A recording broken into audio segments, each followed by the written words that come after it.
សូមអញ្ជើញលោកអ្នកនាងចុច like ឬចុច subscribe ដើម្បីទទួលបានព័ត៌មានថ្មីទាន់ហេតុការណ៍និងទស្សនាវីដេអូផ្សេងៗទៀតបានគ្រប់ពេលវេលាបានលោកនាងជាទីមេត្រីតកតងនឹងការបង្កើតគណៈកម្មការចម្រុះដោះស្រាយដំណោះនៅមុខផ្ទះលោកហ៊ុនសែនវិញគឺថាមន្ត្រីសង្គមស៊ីវិលនិងប្រជាពលរដ្ឋរងគ្រោះដីធ្លីមិនសូវមានជំនឿលើប្រសិទ្ធភាពការងាររបស់ក្រុមការងារចម្រុះទទួលនិងដោះស្រាយបណ្ដឹងតវ៉ាផ្សេងៗនៅមុខភូមិគ្រឹះលោកហ៊ុនសែននោះទេការលើកឡើងនេះបន្ទាប់ពីមេដឹកនាំរបបក្រុងភ្នំពេញលោកហ៊ុនសែនបានបង្កើតក្រុមការងារចម្រុះទទួលនិងដោះស្រាយបណ្ដឹងតវ៉ាផ្សេងៗនៅមុខភូមិគ្រឹះលោកហ៊ុនសែនកាលពីថ្ងៃទី16 តុលាបាទពីរដ្ឋធានីវ៉ាស៊ីនតោនលោកសនចន្ទរដ្ឋារាយការណ៍ព័ត៌មាននេះអ្វីត្បិតតែមេដឹកនាំទីក្រុងភ្នំពេញបង្កើតក្រុមការងារចម្រុះសម្រាប់ទទួលនិងដោះស្រាយបញ្ហាបណ្ដឹងផ្សេងៗនៅមុខភូមិគ្រឹះលោកហ៊ុនសែនទាំងនៅរាជធានីភ្នំពេញនិងនៅខេត្តកណ្ដាលក្តីប៉ុន្តែមន្ត្រីសង្គមស៊ីវិលនិងប្រជាពលរដ្ឋដែលមានចំនួនដីធ្លីមួយចំនួនមិនសូវមានសង្ឃឹមថាក្រុមការងារថ្មីនេះអាចដោះស្រាយបញ្ហាទូលំបាករបស់ពលរដ្ឋបាននោះទេ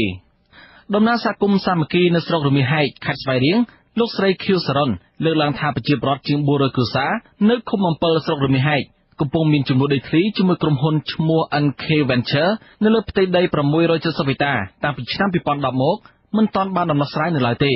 បើទោះបីជាប្រជាពលរដ្ឋខំតវ៉ាដាក់ញត្តិទាំងនៅខេត្តស្វាយរៀងនិងនៅភ្នំពេញក្តីលោកស្រីមិនសូវមានសង្ឃឹមថាក្រុមការងារចម្រុះថ្មីនេះអាចនឹងដោះស្រាយបញ្ហាដីធ្លីនិងរោគយុត្តិធម៌ជូនប្រជាពលរដ្ឋរងគ្រោះបាននោះទេខ្ញុំគិតថាគម្រោងរបស់សម្ដេចបើសិនតែធ្វើអញ្ចឹងខ្ញុំនិយាយទៅទុកចិត្តទេទោះតែសម្ដេចនឹងស្រែកត្មងថាឲ្យចុះវវិញដីឲ្យជាពលរដ្ឋនៅគ្រប់ខេត្តគ្រប់អីចឹងមិនខ្ញុំជឿបើថាគាត់តែដាក់ប៉ុណ្ណឹងខ្ញុំអត់សូវជឿទេហើយម្យ៉ាងទៀតជាពលរដ្ឋសឹងថា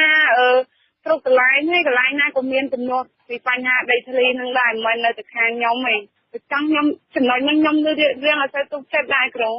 តំណាងពលរដ្ឋរងគ្រោះដីធ្លីរូបនេះបញ្ជាក់ថាករណីចំនួនដីធ្លីកន្លងទៅពុំដែលមានក្រុមណាមួយឆ្លៀតឱកាសញុះញង់ដើម្បីកេងចំណេញនយោបាយនោះទេពលគឺមានតែអាជ្ញាធរទេដែលអសមត្ថភាពដោះស្រាយបញ្ហាជូនពួកគាត់ហើយចាត់ពួកគាត់ថាជាក្រុមប្រឆាំងអត់មានអ្នកណាមកញុះញង់ទេសំខាន់បំផុតនឹងគឺអាជ្ញាធរហ្មងគាត់ញុះញង់ខ្លួនឯងគាត់លៀបពួនខ្លួនឯងហ្នឹងហើយនៅខាងខ្ញុំភាគច្រើនគាត់ច្រើនតែពេលពួកខ្ញុំតវ៉ាដីគាត់ច្រើនតែនិយាយថាពួកខ្ញុំជាគណៈបព្វប្រឆាំងជាស្អីដែរគាត់និយាយមកដែរគាត់អត់ដែរទៅពួកខ្ញុំក្នុងចិត្តរបស់ពួកគាត់ថាបញ្ហារបស់ពួកខ្ញុំជាបញ្ហាធំនៅក្នុងសហគមន៍អីចឹងគាត់អត់គិតទេកាលពីថ្ងៃទី16 ខែតុលាមេដឹកនាំរបបក្រុងភ្នំពេញលោកហ៊ុនសែនបានសម្រេចបង្កើតក្រុមការងារចម្រុះមួយមានសមាជិក22រូបសម្រាប់ទទួលនិងដោះស្រាយបណ្ដឹងផ្សេងៗនៅមុខភូមិគ្រឹះរបស់លោកទាំងពីរដែលស្ថិតនៅមុខវិមានឯករាជ្យនៅរាជធានីភ្នំពេញនិងស្ថិតនៅក្នុងក្រុងតាខ្មៅខេត្តកណ្ដាលក្នុងសេចក្តីសម្រេចនេះបង្ហាញថាមេបញ្ជាការកងអង្គរៈលោកហ៊ុនសែននិងជាអគ្គមេបញ្ជាការរងកងយុទ្ធពលខេមរភូមិន្ទលោកហ៊ីងមុនហៀងគឺជាប្រធានរីឯអភិបាលក្រុងភ្នំពេញលោកខួងស្រេងអភិបាលខេត្តកណ្ដាលលោកម៉ៅភិរុននិងនាយរងខុទ្ទការឡាយលោកហ៊ុនសែននិងជាមេបញ្ជាការរងបញ្ជាការដ្ឋានកងអង្គរៈលោកចៅតុលមានតួនាទីជាអនុប្រធាននៃក្រុមការងារចម្រុះនេះក្នុងសេចក្តីសម្រេចនេះបញ្ជាក់ដែរថាការបង្កើតក្រុមការងារចម្រុះនេះក៏ដើម្បីទប់ស្កាត់ការញុះញង់ពីក្រុមឆ្លៀតឱកាសកេងចំណេញលើក្រុមអ្នកតវ៉ានិងដើម្បីទប់ស្កាត់ក្រុមអ្នកតវ៉ាមានបាតុករច្រើនដែលមានបំណងដាក់ពាក្យបណ្ដឹងតវ៉ាផ្សេងៗហើយព្យាយាមបញ្យល់អំពីនីតិវិធីរបស់ក្រុមការងារចម្រុះនិងច្បាប់ជួយអ្នកតវ៉ាជាដើមអគ្គលេខាធិការនៃសម្ព័ន្ធសហគមន៍កសិករកម្ពុជាលោកថេងសាវឿនមានប្រសាសន៍ថារូបភាពនៃការបង្កើតក្រុមការងារចម្រុះនេះហាក់ដូចជាយកចិត្តទុកដាក់ចំពោះបញ្ហារបស់ពលរដ្ឋក៏ប៉ុន្តែវាអាចជាចេតនានៅក្នុងការការពារសន្តិសុខនិងសណ្ដាប់ធ្នាប់មុខភូមិគ្រឹះរបស់លោកហ៊ុនសែនម្យ៉ាងវិញទៀតការបង្កើតក្រុមការងារនេះក៏បង្ហាញពីចំណុចខ្សោយរបស់អាជ្ញាធរថ្នាក់ក្រោមជាតិដែលមិនមានយន្តការក្នុងការដោះស្រាយបញ្ហាជូនប្រជាពលរដ្ឋប្រសិទ្ធភាពមានឬមិនមានអាស្រ័យទៅលើឆន្ទៈនៃការដោះស្រាយនៃការធ្វើការរបស់គណៈកម្មការចម្រុះដែលការបង្កើតហើយខ្ញុំគិតថាចង់ឲ្យដោះស្រាយប្រសិទ្ធភាពដោះស្រាយបញ្ហាកុំឲ្យពលរដ្ឋកម្មករកសិករធ្វើការតមករំខានដល់លោកនាយករដ្ឋមន្ត្រីខ្ញុំគិតថាអាជ្ញាធរជាតិអាជ្ញាធរថ្នាក់ក្រោមជាតិថ្នាក់ស្រុកថ្នាក់ឃុំសហគមន៍គួរតែប្រើលទ្ធភាពឲ្យអស់សមត្ថភាពដើម្បីដោះស្រាយបញ្ហាឲ្យនៅថ្នាក់ក្រោមព្រោះកុំឲ្យរំខានកិច្ចការងារដល់ប្រជាពលរដ្ឋទៅធ្វើការជួបមុខតវ៉ាមុខជានាយករដ្ឋមន្ត្រីអញ្ចឹងហើយមួយទៀតនៅមានថ្នាក់ក្រសួងទៀតគួរតែដោះស្រាយដែលមានមន្ត្រីទាំងអស់ហ្នឹងគួរតែដោះស្រាយនៅកម្រិតថ្នាក់ក្រោមឲ្យអស់លទ្ធភាពសិនដើម្បីកុំឲ្យពលរដ្ឋទៅរំខាន ក៏ដូចជាកម្មករទៅរំខានដល់ផ្ទះលោកនាយករដ្ឋមន្ត្រីរាជប្រធានគ្រប់គ្រងផ្នែកអង្គការរបងការលីកាដូលោកអមសំអាតលើកឡើងថាការបង្កើតក្រុមការងារចម្រុះនេះគឺជាសារមួយបង្ហាញថាប្រជាពលរដ្ឋមិនទុកចិត្តចំពោះការដោះស្រាយរបស់អាជ្ញាធរថ្នាក់ក្រោមជាតិហើយតែងតែឡើងមកតវ៉ាសុំអន្តរាគមន៍ពីអាជ្ញាធរថ្នាក់ជាតិឬពីលោកហ៊ុនសែនប៉ុន្តែយ៉ាងណាក្តីលោកអមសំអាតបារម្ភថាក្រុមការងារចម្រុះនេះមិនបើកទូលាយឲ្យប្រជាពលរដ្ឋតវ៉ាឬទាមទារនៅមុខភូមិគ្រឹះលោកហ៊ុនសែនឡើយព្រោះកន្លងមកលោកសង្កេតឃើញថានៅពេលដែលប្រជាពលរដ្ឋឡើងទៅតវ៉ានៅភ្នំពេញឬមុខផ្ទះលោកហ៊ុនសែនតែងតែរងការទប់ស្កាត់ការបង្ក្រាបរហូតមានអំពើហិង្សានិងចាប់ខ្លួនជាដើមហើយបើយើងមើលទៅលើគណៈកម្មការចម្រុះនេះពីច្រើនសិតតែចេញពីកងកម្លាំងនៅគណៈកម្មការចម្រុះអញ្ចឹងយើងបារម្ភពីព្រោះនៅឃ្លាកំណត់ប្រការខាងក្រោមក៏មានចែងថាទប់ស្កាត់កុំឲ្យមានប្រជាពលរដ្ឋគ្នាច្រើននឹងឡើងមកអាហ្នឹងក៏វាអាចជាបញ្ហាមួយបើសិនជាមិនស្រួលទេវាអាចនឹងបង្កឲ្យមានអំពើហិង្សាផងដែរក្នុងការទប់ស្កាត់និងការរារាំងឬក៏បង្ក្រាបណាហើយមួយទៀតគឺចែងថាទប់ស្កាត់ដើម្បីកុំឲ្យមានការញុះញង់ការឈឿនឱកាសដើម្បីធ្វើឲ្យមានការឡើងមកតវ៉ាអីហូរហែអីចឹងទៅអាហ្នឹងក៏វាជាឱកាសមួយដែរដែលអាចនឹងមានយកខ្លួនឬក៏បញ្ហាផ្សេងៗទៀតដែរក្នុងការបង្ក្រាបឬការទប់ស្កាត់ហ្នឹងអញ្ចឹងអាយន្តការនេះខ្ញុំគិតថាវាជាការល្អបើបង្កើតនៅការទទួលពាក្យបណ្ដឹងនិងការដោះស្រាយប៉ុន្តែបើសិនជាអ្នកដែលអនុវត្តគាត់ធ្វើខុសនៃអត្ថន័យនេះវាអាចជាមានបញ្ហាលោកអមសមត្ថយល់ឃើញថាលោកហ៊ុនសែនគួរតែពង្រឹងសិទ្ធិអំណាចរបស់អាជ្ញាធរថ្នាក់ក្រោមជាតិដើម្បីជួយដោះស្រាយបញ្ហាជូនពលរដ្ឋឲ្យមានប្រសិទ្ធភាពជាជាងការបង្កើតក្រុមការងារចម្រុះនេះដោយនិយាយអំពីនីតិវិធីនិងប្រសិទ្ធភាពវិញគួរតែបង្កើតឬក៏ជំរុញឲ្យអាជ្ញាធរថ្នាក់ក្រោមជាតិនឹងពង្រឹងសិទ្ធិអំណាចក្នុងការដោះស្រាយបញ្ហាជូនប្រជាពលរដ្ឋដោយតម្លាភាពនិងយុត្តិធម៌បើមិនជាយើងធ្វើអានឹងបានគឺកាត់បន្ថយប្រជាពលរដ្ឋនឹងការឡើងមកផ្ទះសម្ដេចនាយករដ្ឋមន្ត្រីឬក៏មកសុំកិច្ចអន្តរាគមន៍ពីសម្ដេចនាយករដ្ឋមន្ត្រីឆ្លើយតបបញ្ហានេះអភិបាលសាលារាជធានីភ្នំពេញលោកខុងស្រេងមានប្រសាសន៍ប្រាប់អាស៊ីសេរីថាការបង្កើតក្រុមការងារចម្រុះនេះគឺជាយន្តការមួយសម្រាប់ជួយទទួលពាក្យបណ្ដឹងពីប្រជាពលរដ្ឋដែលមានបញ្ហាដីធ្លីនិងបញ្ហាផ្សេងៗទៀតដូច្នេះមិនមានអ្វីប្លែកនោះទេលោកបន្តថាខុទ្ទកាល័យលោកហ៊ុនសែនមានចំនួន2ដូច្នេះប្រជាពលរដ្ឋដែលមានបញ្ហាគឺអាចទៅដាក់ពាក្យបណ្ដឹងនៅកន្លែងណាមួយក៏បានហើយសមាជិកក្រុមការងារនេះនឹងជួយណែនាំនិងទទួលពាក្យបណ្ដឹងពីប្រជាពលរដ្ឋទោះបីជាយ៉ាងណាលោកក៏ទទួលស្គាល់ថាក្រុមការងារចម្រុះថ្មីនេះមិនអនុញ្ញាតឲ្យមានការតវ៉ាច្រើននោះទេអាហ្នឹងរឿងការងាររដ្ឋបាលគេមិនរឿងការងារកសែតអូនទេអូនរឿងអ្នកណាដែលឲ្យមនុស្សឧបមាថាមានរឿង1000នាក់មក1000នាក់កើតមកប្រឹង1000នាក់កើតដែរពីមានតំណាងគេមានឆាត់អ្នកយកលិខិតយកស្នាមអីមកអញ្ចឹងហើយអូនអាហ្នឹងទៅត្រូវតែមានអញ្ចឹងហើយអូនសំត្រូវលិខិតចាក់តាំងមកនិយាយហ្នឹងសំត្រូវហើយអូនឯងដូចអត់ដែរទេធ្វើការងាររដ្ឋបាលផងមានប្រសាសន៍ហ្នឹងអញ្ចឹងមកមានរឿង1លាននាក់នៅខែណាមួយត្រូវ1លាននាក់ហ្នឹងគឺមកពាក្យប៉ុណ្ណឹងអញ្ចឹងហើយក៏មិនមើលខ្ញុំឆ្ងល់ខ្លួនឯងវិញកាលពីអាណត្តិមុនរបបលោកហ៊ុនសែនក៏បានបង្កើតគណៈកម្មការចម្រុះអន្តរក្រសួងដើម្បីដោះស្រាយបញ្ហាដីធ្លីជូនពលរដ្ឋដែរចំណែកកាលពីថ្ងៃទី13ខែមិថុនាកន្លងទៅរដ្ឋមន្ត្រីក្រសួងមហាផ្ទៃលោកសខេងបានជាលិខិតមួយច្បាប់ជំរុញឲ្យអាជ្ញាធរតាមរាជធានីខេត្តត្រូវបង្កើនប្រសិទ្ធភាពនៃការសម្រុះសម្រួលនិងដោះស្រាយបញ្ហាដីធ្លីប្រកបដោយតម្លាភាពសុចរិតភាពយុត្តិធម៌និងប្រសិទ្ធភាពខ្ពស់ដើម្បីជៀសវាងប្រជាពលរដ្ឋឡើងទៅតវ៉ានៅរាជធានីភ្នំពេញប្រជាពលរដ្ឋមានបញ្ហាដីធ្លីនៅតាមបណ្ដាខេត្តនានាអះអាងថារបបលហ៊ុនសែននៅតែបរាជ័យនៅក្នុងការដោះស្រាយបញ្ហាដីធ្លីនិងបញ្ហាធំៗមួយចំនួនទៀតជូនប្រជាពលរដ្ឋព្រោះស្ថាប័នដែលបង្កើតឡើងគ្រាន់តែធ្វើឲ្យល្អមើលតែប៉ុណ្ណោះប៉ុន្តែមិនមានឆន្ទៈជួយប្រជាពលរដ្ឋពិតប្រាកដនោះទេខ្ញុំសំចរថាអាស៊ីសេរីរាយការណ៍ពីរដ្ឋធានីវ៉ាស៊ីនតោនបាទលោកនាងជាទីមេត្រីតកតងទៅនឹងការបង្កើតគណៈកម្មការចម្រុះដើម្បីដោះស្រាយដំណោះនៅមុខផ្ទះលោកហ៊ុនសែននៅឯតាខ្មៅហើយនិងឯទីក្រុងភ្នំពេញនេះយើងឥឡូវនេះយើងបានភ្ជាប់ទូរស័ព្ទទៅលោកមនិតមាសនេះដែលជាអ្នកវិភាគពីបញ្ហាសង្គមនិងនយោបាយហើយនិងលោកស៊ុំមនស័កដែលជាអ្នកឯកទេសខាងសិទ្ធិមនុស្សបាទសូមជម្រាបសួរលោកទាំងពីរបាទសូមជម្រាបសួរបាទបាទអរគុណណាស់ដូចលោកទាំងពីរដូចជាលោកនាងបានស្ដាប់រាយការណ៍អំបញ្ញមិញនេះហើយអំពី ការបង្កើតគណៈកម្មការចម្រុះដល់សាធារណហើយមានការប្រួយបារម្ភឬក៏គ្មានការជំនឿពីបរិវត្តដែលរងគ្រោះពិតប្រាកដនោះទេហើយអំបញ្ញមិញនេះលោកនេះបានស្ដាប់ឮហើយទោះបីជាខាងយើងខ្ញុំបានព្យាយាមសួរលោកខួងស្រេងដើម្បីបញ្យល់បន្ថែមដល់ជាបាលរាជធានីភ្នំពេញបញ្យល់បន្ថែមលើការបង្កើតគណៈកម្មការនេះក្តីក៏ប៉ុន្តែលោកមិនបញ្យល់នោះទេអំពីបញ្ហានេះហើយថែមទាំងចាប់ប្រកាន់អ្នកកសែតថាដូចជាមិនដឹងអីទៀតប៉ុន្តែយ៉ាងណាក៏ដោយនៅមុននេះបន្តិចខ្ញុំបានតាក់ទងលោកផៃសិផានដែលជាអ្នកនាំពាក្យនៃទីស្តីការគណៈរដ្ឋមន្ត្រីលោកបានបញ្យល់បន្ថែមអំពីគោលបំណងនៃការបង្កើតគណៈកម្មការចម្រុះដល់ស្លាយចំនួននៅមុខផ្ទះលោកហ៊ុនសែននេះបាទសូមលោកនេះស្ដាប់ប្រសាសន៍របស់លោកហ៊ុនសែនលោកផៃសិផានអំពីបញ្ហានេះបន្តិចសិនបាទសូមចេញបាទអាហ្នឹងតើជាគណៈកម្មការទទួលពាក្យបណ្ដឹងតវ៉ារបស់ប្រជាពលរដ្ឋហើយលោកតែងតែធ្វើនៅមុខគេហដ្ឋានរបស់សម្ដេចព្រះមហាក្សត្រព្រះរាជាហ៊ុនសែននាយករដ្ឋមន្ត្រីហ្នឹងគឺមួយនៅ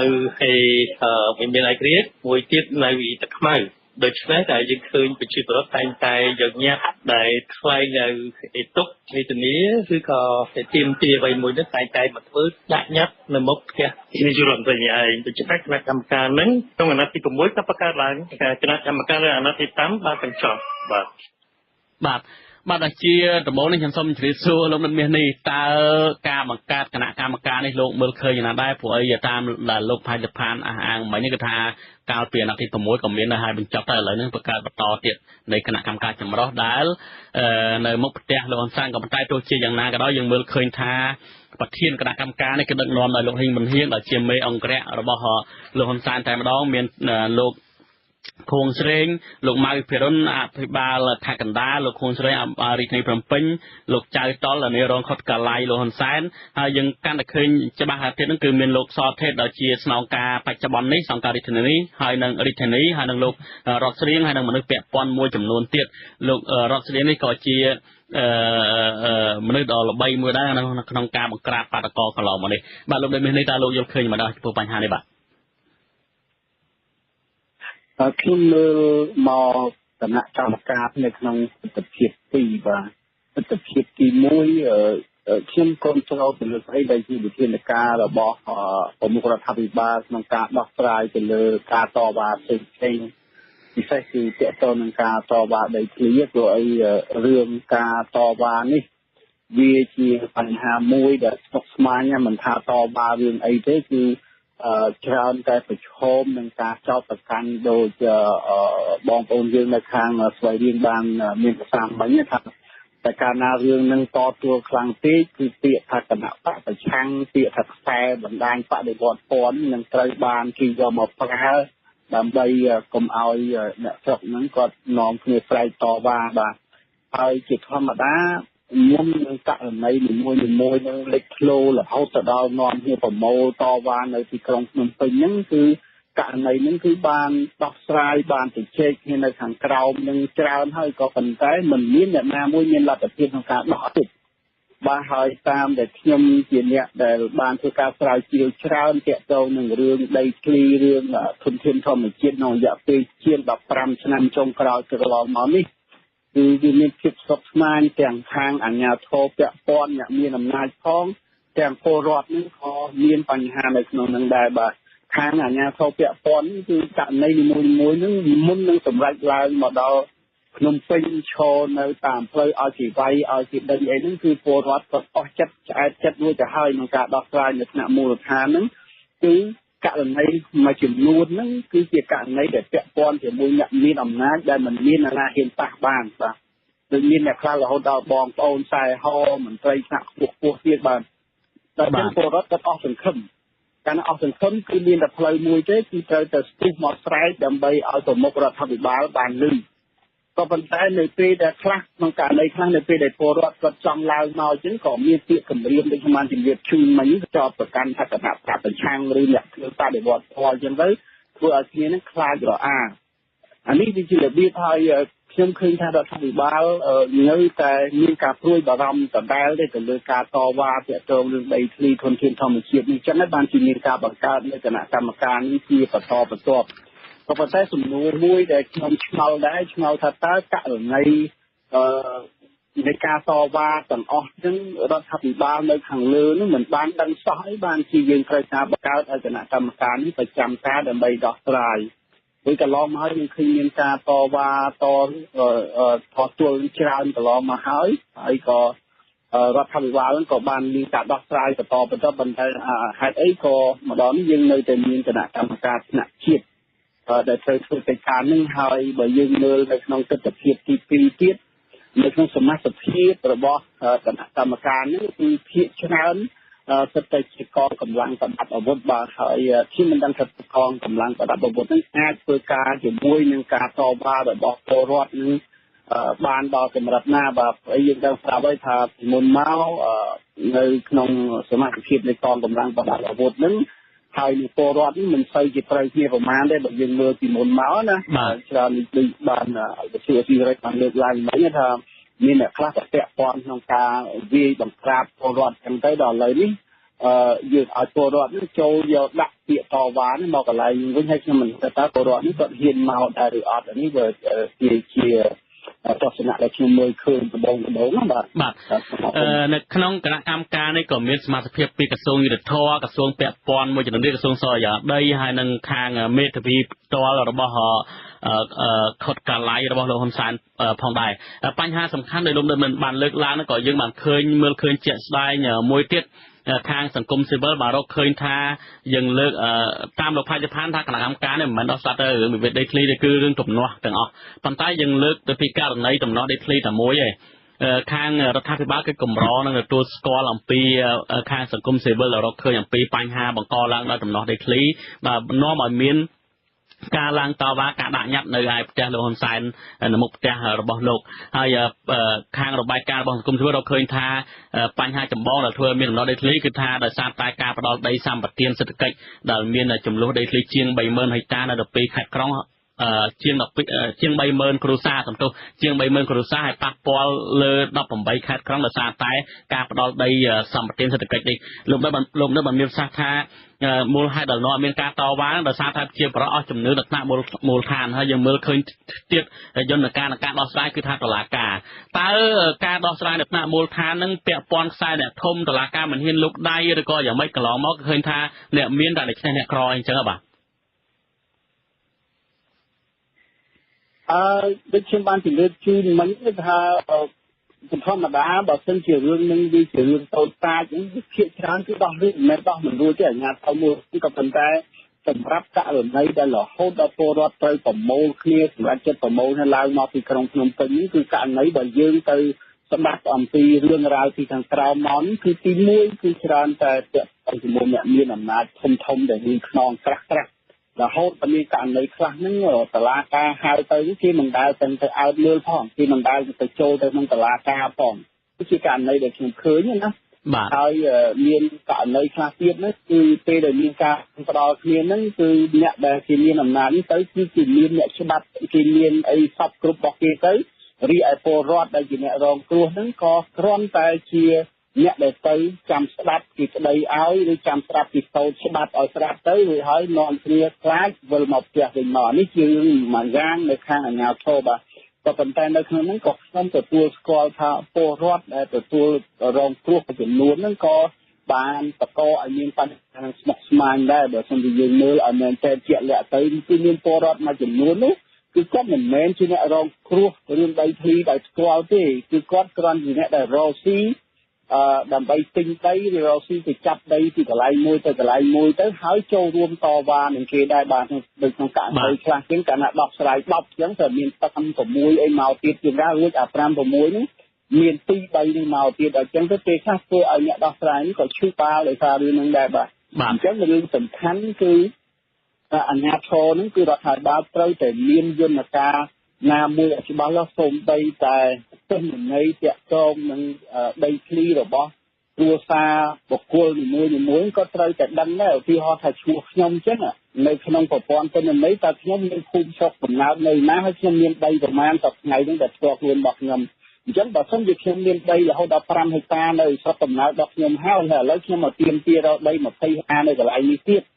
ตาอันนี้ซ้ำที่ได้ขยมโจรวมให้ขยมมันได้กับไอ้นี่ถึงการบันทึกคว้าตัวปอนเป็นหนึ่งในนั้นก็เพื่อไอ้โปรด mà chỉ luôn lúc lúc có ban châu luôn khúc khất nông ta bật có ở những kịp sọc man cả đọc trai bằng hai bị bạn đầy thì đa tấn té riêng lại như nằm na thôngในtrongเรื่องใดคลินิกก็จะปัญหาสำคัญได้แต่เธอเอาโปรดมาจำนวนนั่นคือมีการชี้จับแต่การดอกสายนี้ไปมุกมันด้วยไปทรายมันด้วยเอาที่จังหวัดพัทคือโปรดที่ทำการคุยเมื่อกี้ที่ปราศจากใดนั่นหรือกับจุดที่สเปนตัววิ่งจะมาไอ้นั่นก็อยู่ที่tới đểออกเลยออกกะเรียนครูแล้วก็สกัดได้ชี้จับอยู่ในมันได้บ้างคนนั้นจังเงี้ยตัวโลกสุมันสะมันเตะจันเงี้ยมาลงบันเดินบันต่อติดโลกสุมันสะยังโลกก่อเจียนเนี่ยแต่จูรุมดอกสายแล้วก็ถวยการพร้อมเบอร์หลังปีไป5 สถิติโลกของปีไป5จำนวนเด็กลีนี่ยังสักกรรมได้ก็ลองมอกยังเคยทาจำนวนเด็กลีมาตัวเป็นในตามการอ่างระบบโลกภายสะพานนึ่งกระทานเลยซอลแต่ติดตัวตียังจังหรือโซโลกได้ตาการบังการคณะกรรมการจำนวนดอกสายนี่ตาอัญญาโทษจิตแต่เมื่อสับแต่งโซยอดได้สับเฮยอดได้แคดกรองหากระทรวงไอเทียนนั้นอัญญาโทษจิตนั้นเล่ยจำนวนการจะให้ได้จำใบประกาศคณะกรรมการเกี่ยวบ่ดูสมบัติสมเจบ่สำคัญแต่เราทายบานประกาศจำเนี่ยมันบานเรือสมเจเรือสมเจคือแฮกพอลต้องการบานแฮกพอลแต่เราทายบานประกาศกรมการเงินดอกสายตะกูลบันดังนิชมบันดังจะแฮกพอลถ้ากดมือจะขึ้นเป็นสาระสำคัญไม่ได้บัศนยังมือเตอในคณะกรรมการหรือกระทรวงการได้มีสลับรองมาหรือมีโดยเท้าอีกบ้างดังนั้นในการได้ประกาศในคณะกรรมการทำไมดอกสายปัญหานี้ช่วงมือคือมือมาเล็กมือเพื่อจะจีนเนี่ยเรามือเพื่อจีนเนี่ยทางทามีกรมการนี้ทำไมเตรียมดอกสายปัญหาก็เพราะนั้นบัศนยังมือเล็กมือเจี๊ยบแสดงมือจะขนมสามารถสกิปในกรมการนี้จำเราตัววิ่งคือในโปรเป็นแต่เราทางภายในอย่างไรยูทีทางภายในในไปอัมจะวิ่งไปแบบให้แต่ทางภายในนั่นคือกรมตอบตัวเลยทางภายในรัฐบาลจะเวิร์กแต่จังก็ชุมกระทากรมการนี้นี่คือมือเต้ด้วยแมนเต้แบบมือตามสมาร์ทที่คือเก็บกรมแต่เตรียมต่อสายในเรื่องอักษรตัวซอกไอเซนจะวิ่งได้บ้านเกียร์การสมัยเกียร์การเป็นแบบล้มคืนจังกับผมกับประเด็นกีการไปได้แต่ประกาศมาคือทำไมเตรียมตัวปัญหาปัญหาหนึ่งโดยเฉพาะยังก็ทันแจงยืนกู้รัฐบาลกู้แต่บ้านปราปักในยุนการในเตรียมดอกสายในเงินทรัพย์อุทิศที่ปัญญาในฟีชดาวเขาในคณะกรรมการทำไมเนี่ยกรมการเงินทำไมได้ประกาศมาเนี่ยแต่ไม่เตรียมตัวบันดังที่ประเทศบรอนจังคือในมวยจิตเทียบมวยทิศคือทางในกรมการเงินคือฟื้นไอ้กรมซอยในรัฐบาลคณะกรรมชีพแต่ที่เนี่ยมีเทเลติกดอกสายในปัญญาในฟีแดงกันเขาก็ในกิจการเตี้ยตีนจะเช่นหอยประเทศบรอนกันแต่มาดอกสายขณะเลยหรือที่ในกิจเชียงปราการรัฐบาลคณะกรรมชีพบาทโดยรวมมีสัทธาสมาชิกคณะกรรมการนี่คือเพียงการจังปีผลลิให้นึงทางไปเองจังยังเคยคลำซาในขนมปากกาปีนี่ในขนมจำนวนมวยสำคัญนะกระทาคณะกรรมการต่างอ๋อแต่ไม่ตบสกัดหนังกาเปียไก่กาเปียปอนเอาไปตบสกัดปีที่มวยโยงยงที่ปีเนี่ยเฉาะกาที่ใบเนี่ยต่อว่าเองหนึ่งตากาปากกาคณะกรรมการในกรอมดอมโปนี่จะให้พอจะสไลด์เหมือนเต้นนู้คือท่าลูกคนสร้างคลายจะปลดบักปอประชังหนึ่งรูปโลกต่อว่าในเกี่ยวกับทางบอลโลกอเมริกาเปียสันสปรูซาบอลโลกแต่วิ่งเตะก็ยังไม่บ้าช่วงในเมื่อการพูดบรมระบบผมมุกท่าที่บ้านมันเคยได้มามันจะกดเมียนเจตนาไว้เลยจากนั้นก็ปัญหาอย่างฮอตนะหนุกน้องเจตนาในการประกาศกรมการเงินคือจะการในจะกรมการเงินเตรียมตัวเตรียมบันทึกต่อสายปัญหาจูนประชีพรถนั่งในประชุมปัญหาตามในกระทรวงจิตวิทยารีไอเจตนาเลยจากนั้นนั่งรีไอการเจตนาในใบช่วยสาสตับนบในสนสบจูนของรัฐบาลไทยบ้านในกรมการเงินนี่เชื่อมือเคยเจตนาตื่นจังบ้านคือตัวปัญหาต่อสายปัญหาจูนประชีพรถก็ต้องจิตการเตรียมสนสบจูนของรัฐบาลไทยอันนี้คือในยืมมือนักลงคลำซาในสกายสมัยนี่คือเด็กครบรอบจนถึงปีนึงบาทยำจองเงี้ยตัวโลกมันเป็นนี่สำนวนยังดอกดาโดยจะการบังการในคืนท่าทานเพียงโยบายในเป็นปัจจุบันตัวใบเชียระบบทำไมนบาบังการล้างหายกระด้อยก็มันตายปัญหาในตายเจียปัญหาคือมีการเกาตัวปีอันตรายจุ่มตึกตายเจียการบังการคณะกรรมการโดยมีเตียงทางกองกำลังเมย์องแกรตัวเนี่ยการนี้จะการเปียสันสกครูกรมครูซาโลฮอนซานหรือวันเต้คลายเมนจลนาไอมวยเงือบล้างได้บ่ វាអាចទាំងពីរបាទក៏ប៉ុន្តែបើសិនជាយើងតាមមើលអំពីការវិវត្តនៃស្ថានភាពពិសេសការបោះឆ្នោតពីឆ្នាំ2012 2013 2017គឺយើងសង្កេតឃើញថា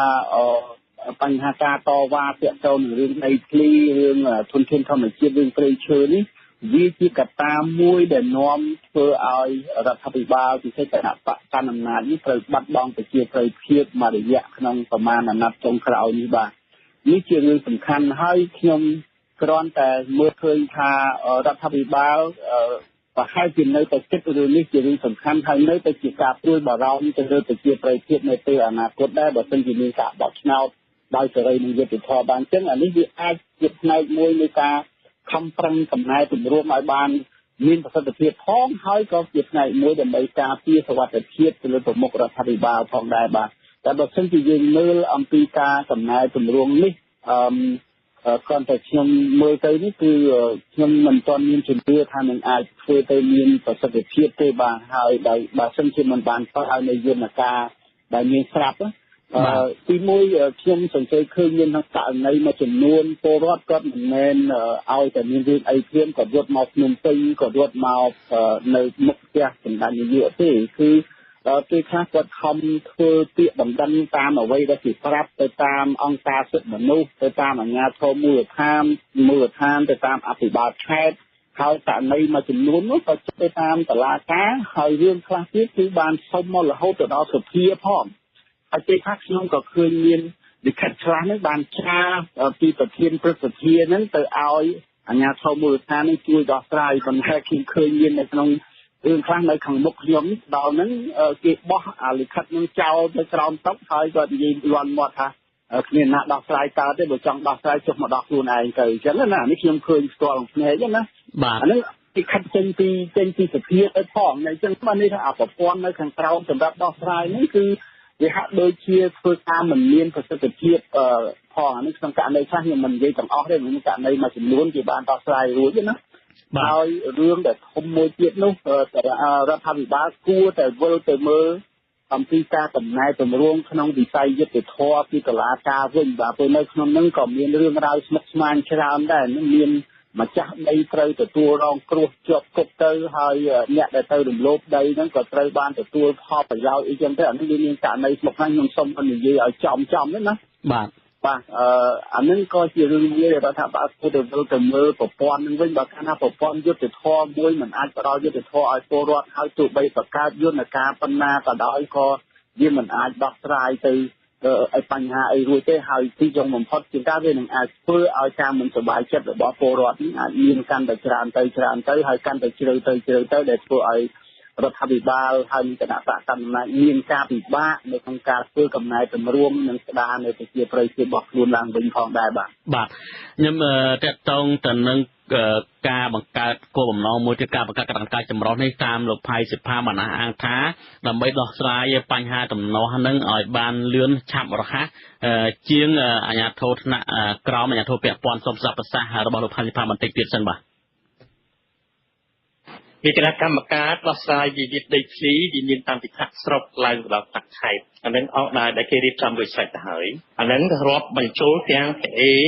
តែតុលាការស្ថាប័នតុលាការផងដែរក៏ប៉ុន្តែប្រជាពលរដ្ឋតែងតែយករឿងហ្នឹងមកដាក់ជូននាយករដ្ឋមន្ត្រីក្នុងការដោះស្រាយពីព្រោះលោកយល់ឃើញថាដោះស្រាយតាមនាយករដ្ឋមន្ត្រីនឹងវាលឿនអានឹងមួយហើយគណៈកម្មការនេះយើងឃើញមានគ្រប់វិស័យទាំងអស់ពីដីធ្លីពីដែលនៃនគររូបនីយកម្មពីរឿងតាំងពីទាហានប៉ូលីសនៅទាំងអស់បើសិនជាញ៉ាត់នឹងមកវាប៉ះពាល់ដល់អង្គភាពណាមួយគេអង្គភាពនឹងដោះស្រាយហើយធ្វើរបាយការណ៍ជូននាយករដ្ឋមន្ត្រីដើម្បីសុំមតិណែនាំឬសុំការសម្រេចយើងដឹងថានៅក្នុងអង្គភាពជំនាញក្រសួងអត់មានសមត្ថភាពសម្រេចទេអ្នកដែលមានសារដែលមានអំណាចក្នុងការសម្រេចឬទទួលសិទ្ធិប្រទានពីនាយករដ្ឋមន្ត្រីមានតែដែលទីស្តីការនាយករដ្ឋមន្ត្រីទេតែយើងមានអង្គភាពថ្នាក់ជាតិក្នុងការដោះស្រាយដែលដីធ្លីនេះឯងណាអានេះដែលយើងមានដែលយើងធ្វើកិច្ចការសប្តាហ៍នេះឯងបាទដូច្នេះអង្គភាពនេះមិនមែនជាអង្គភាពដែលនៅក្នុងវិស័យថ្មីនោះទេជាអង្គភាពថ្មីជំនួសអង្គភាពចាស់ដែលទៅបានរំលត់នៅក្នុងអាណត្តិទី5កន្លងទៅនេះឯងហើយការដោះស្រាយនឹងគឺការដោះស្រាយមួយតាមរយៈរដ្ឋបាលដដែលប còn tại cả bác sai đến về tới trực long tới trực biệt chú từ đó để đi du lịch vậy đấy tôi bây bác sai người ta sẽ cái xung ra mới sang bắt ra mới chỉ sang bắt chấm miếng tạo miếng sức bác sai đây tới cái xóm câu cá tìm du lịch vậy thì buôn du lịch vậy là miếng sức miếng này bất sức trongการสำรักvậy vậy đểแปะปอนในการรัฐบาลបាទលោកសុំមិនសាក់ដោយយកលោកផៃសភាបានលើកឡើងចឹងគឺថាក្រសួងពាក់ព័ន្ធនឹងករណីខ្លះគឺអត់មានសិទ្ធិសម្រេចទេរហូតដល់នាយករដ្ឋមន្ត្រីតើការលើកឡើងនេះជាការផ្ដល់សិទ្ធិអំណាចដល់នាយករដ្ឋមន្ត្រីដល់លើសលប់ទេបាទហើយក្រសួងពាក់ព័ន្ធនឹងយ៉ាងម៉េចដែរដែលមានសមត្ថកិច្ចហើយស្រាប់ហ្នឹងបាទហើយមិនអាចដោះស្រាយបានទេបាទខ្ញុំគិតថាការដែលយើងរៀបចំកិច្ចការចាត់ចែងអញ្ចឹងវាអ្វីផ្ទុកផ្ដាក់ទៅដល់ប្រមុខរដ្ឋាភិបាលតែប្រមុខអញ្ចឹងខ្ញុំគិតថារឿងគឺជាការលំបាកណាស់បាទហើយការដែលយើងបង្កើតជាក្រសួងជំនាញក្រសួងតាមវិស័យផ្សេងគឺដើម្បីទទួលភារកិច្ចដោះស្រាយបញ្ហាតាមវិស័យហ្នឹងហើយដល់តែយើងទៅបញ្ហាល្មមតូចតាចចេះតែរុញទៅដល់ប្រមុខរដ្ឋាភិបាលគឺថាធ្វើមិនអស់តែកិច្ចការនេះគួរតែធ្វើស្អីទៅប្រតិភូកម្មអំណាចឲ្យក្រសួងវិស័យជំនាញទទួលខុសត្រូវវិញមិនត្រូវបាទព្រោះអានេះបើកណ្ដាលយើងរុញទៅថ្នាក់លើទាំងអស់ទៅវាត្រូវវាសឹងទៅដូចយ៉ាងណាបើតាមខ្ញុំចាំភ្លេចទេដូចមានមេបកនយោបាយខ្លះក៏និយាយថាអំណាចប្រមូលផ្ដុំមកមិនកណាអានោះគឺជាឧទាហរណ៍ជាក់ស្ដែងអញ្ចឹងបាទពីព្រោះអារឿងរមូលមកវាត្រូវក្រសួងជំនាញមើលដោះស្រាយបានហើយយើងបំរុងមិនទៀមទាសិទ្ធិបំរុងរៀបចំនៅយន្តការដោះស្រាយសូវបុលទៅរកទៅសេចក្តីស្បែកពីមុខថាបើដែលជាអ្នកមើលការខុសត្រូវទូទាននគរទាំងមូលខ្ញុំថាในទស្សនៈនេះគឺដូចជាការជជែកពីការដោះស្រាយចំនួនដូចជាមិនសូវសមស្របទេបាទលោកមិនមាននេះយើងឃើញថាការដោះស្រាយ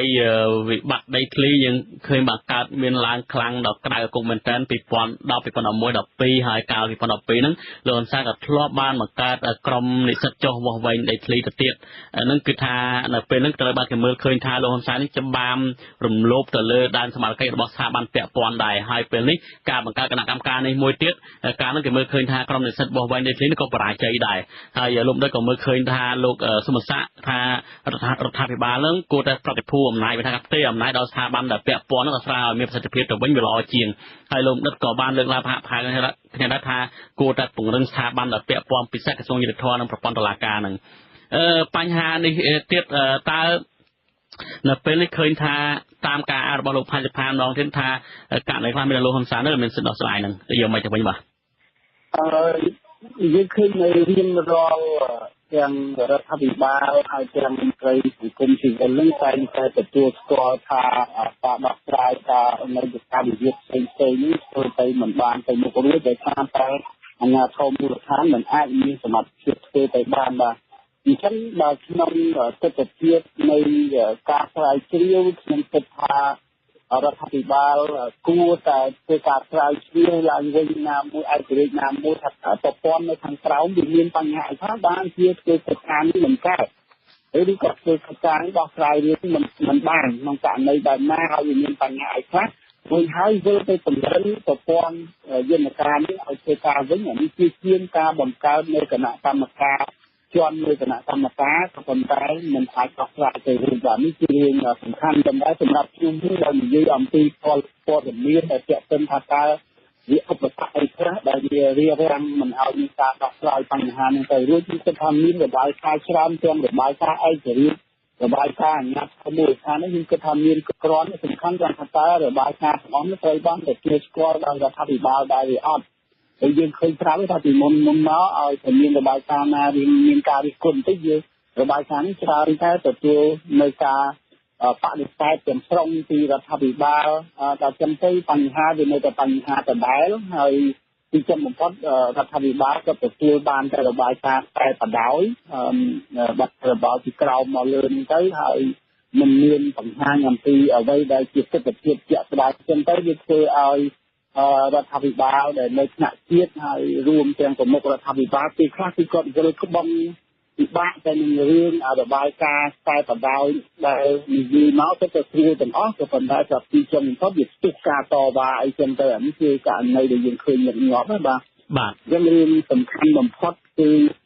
រដ្ឋាភិបាលគឺត្រូវតែទទួលព័ត៌មានឲ្យបានសពជ្រុងជ្រោយហើយនឹងធ្វើវិធានការយ៉ាងម៉េចដើម្បីពង្រឹងនៅប្រព័ន្ធដែលមានស្រាប់ ហើយធ្វើការឲ្យមានប្រសិទ្ធភាពទៅហើយរឿងដែលធំបំផុតនោះគឺថាតើរដ្ឋាភិបាលបានត្រៀមលក្ខណៈរួចស្រេចហើយនៅដើម្បីបេះសាច់ស្អុយខ្លះចេញព្រោះតែក្នុងរឿងខ្លាំងគឺមានសាច់ស្អុយដែលកើតពីកន្លែងមួយទៅកន្លែងមួយជាងតាមមនុស្សទាំងឯងនឹងឯងមានពីកំពង់ស្ពឺឡើងទៅរតនគិរីទៅមណ្ឌលគិរីទៅតំណាក៏លីសូតែឈ្មោះតែមួយហ្នឹងដែលធ្វើឲ្យមានបញ្ហាប៉ុន្តែរាប់ឆ្នាំទៅបីជាមានការផ្ដឹងផ្ដល់ផ្អើលឬក៏ការចែកចាយព័ត៌មានពេញ Facebook ក៏ដោយក៏យើងឃើញថាបុគ្គលទាំងអស់ហ្នឹងនៅតែរស់នៅបានយ៉ាងស្រួលហើយនៅតែបន្តរកទីធ្វើឲ្យបរិបត្តិអភិបាលឈឺក្បាលហើយពលរដ្ឋនឹងសប្បាយចិត្តបើតែទីចំបំផុតអ្នកទាំងអស់នឹងបានផលប្រយោជន៍គ្រប់គ្រាន់ប៉ុន្តែអ្នកដែលទទួលរងគ្រោះគឺរដ្ឋាភិបាលទៅបាត់បង់ប្រជាប្រិយភាពហើយពលរដ្ឋក៏បានត្រូវតែទទួលជារងគ្រោះទៅប៉ុណ្ណឹងបាននេះជារឿងដែលពិតជាជាក់ស្ដែងមិនដែលខ្ញុំចង់ឃើញរដ្ឋាភិបាលគឺនិច្ចពិនិត្យមើលរឿងនេះឲ្យបានច្បាស់លាស់ទៅហើយក្លាហានក្នុងការកាត់សាច់ស្អុយខ្លះខ្ញុំមិននិយាយឲ្យយកទៅសម្លាប់ទេប៉ុន្តែគឺចាត់វិធានការផ្លូវច្បាប់តែក្នុងករណីទី3ទៅខ្ញុំគិតថាអ្នកដទៃទៀតអាចមានការរៀនរៀនដែរក៏ប៉ុន្តែអានិសន្តិភាពនេះនៅតែបណ្ដោយសម្រាប់បុគ្គលលោកនៅតែចង់ការប្រសាសន៍តិចលោកថាក្លាហានទៅកាត់សាច់ស្អុយចោលខ្លះទៅប៉ុន្តែយើងមើលឃើញថាសាច់ស្អុយមួយចំនួនហ្នឹងកាន់តែឡើងធំទៀតនឹងកាន់តែធំហ្នឹងបាទហើយដែរបានជាកាត់ចេញហើយកាន់ទុកប្រោតូនទៀតធំថែមទៀតបាទអានេះវាជាការពិបាកមួយហើយខ្ញុំគិតថាបើសិនជារដ្ឋាភិបាលមិនខ្លាំងក្នុងការពុះគ្នាក្នុងរឿងនេះទេគឺការដំណើរទម្រាំនៅគ្រប់វិស័យនឹងនៅតែជួបប្រទះការលំបាកចឹងហើយអ្នកដែលឈឺក្បាលអ្នកដែលវេទនាក្នុងការដោះស្រាយជំនាញអ្នកដែលត្រូវបានគេរិះគន់ជជែកហ្នឹងគឺទៅទៅមុខរដ្ឋាភិបាលនៅពេលដែលមន្ត្រីខេត្តមួយចំនួនក៏នៅតែរកជំនាញបានយ៉ាងសប្បាយទេធ្វើឲ្យទៅមុខរដ្ឋាភិបាលឈឺក្បាលបាទចឹងទៅលោកសុមិនសាក់វិញយើងមើលករណីមួយទៀតការបង្កើតគណៈកម្មការចម្រុះនេះតើជាការដាក់បន្ទុកទៅលើខ្លួនឯងមកបញ្ហាលំបាកដល់ខ្លួនឯងវិញទេសម្រាប់របបលោកហ៊ុនសែននឹងពលរដ្ឋនឹងដឹងថាមានគណៈកម្មការសម្រាប់ដោះស្រាយនៅក្រោមដំពើមកផ្ទះលោកហ៊ុនសែនទាំងពីរហ្នឹងនៅតែខ្មៅនឹងអមេរិកគ្រីនឹងធ្វើឲ្យពលរដ្ឋងើបឡើងមកកាន់តែច្រើនថែមទៀតទេជាការពិតហើយបាទខ្ញុំមើលឃើញថាការដែលបង្កើតសន្តិការនេះដែលត្រៀមទទួលបណ្ដឹងរបស់ប្រជាពលរដ្ឋគឺជាការបន្ថែមបន្ទុកបាទជាការបន្ថែមបន្ទុកជាការបន្ថែមទម្ងន់ដល់ប្រមុខរដ្ឋាភិបាលតែក្នុងគណៈពេលរដ្ឋាភិបាលមានដៃជើងជួយស្ដាំគ្រប់គ្រាន់អត់ទៅហើយបាទដូច្នេះខ្ញុំគិតថានៅក្នុងករណីនេះខ្ញុំសូមជូនជាអនុសាសន៍អញ្ចេះទៅវិញបើសិនជានៅក្នុងហេតុផលអសន្តិសុខណាមួយឬក៏ហេតុផលណាមួយដើម្បីការពារសន្តិសុខជូនប្រមុខរដ្ឋាភិបាលដែលខ្ញុំមិនយល់ទៅទេបាទរៀបចំតាមការគួរចោះក៏ប៉ុន្តែអ្នកមិនគួរណាបង្កើតជាគណៈកម្មការមួយដែលប្រកាសជាអឡារដ្ឋាតែចាំទទួលពាក្យបណ្ដឹងចឹងទេបាទតែការដែលធ្វើបែបនេះខ្ញុំសូមយកគឺវាជាការធ្វើឲ្យខ្សោយទៅរដ្ឋបាលថ្នាក់ក្រមជាតិដែលមានភារកិច្ចចាំទទួលដោះស្រាយក៏ដូចជាធ្វើឲ្យខ្សោយទៅដល់នៅក្រសួងវិស័យផ្សេងៗដែលមានសមាជិកដោះស្រាយផងដែរបាទហើយក៏វាជាការបន្ថែមបន្ទុករហូតហើយដល់យូរទៅប្រជាពលរដ្ឋកាន់តែលេងជឿទៅនៅរដ្ឋបាលសហគមន៍ជាតិដែលអ្នកមានភារកិច្ចដោះស្រាយយ៉ាងណាបាទនេះខ្ញុំមើលឃើញអញ្ចឹងបាទសូមអរគុណច្រើនលោកទាំងពីរដែលបានចំណាយពេលបកស្រាយទាក់ទងនឹងបញ្ហានេះសូមអរគុណសូមជម្រាបលាលោកទាំងពីរបាទ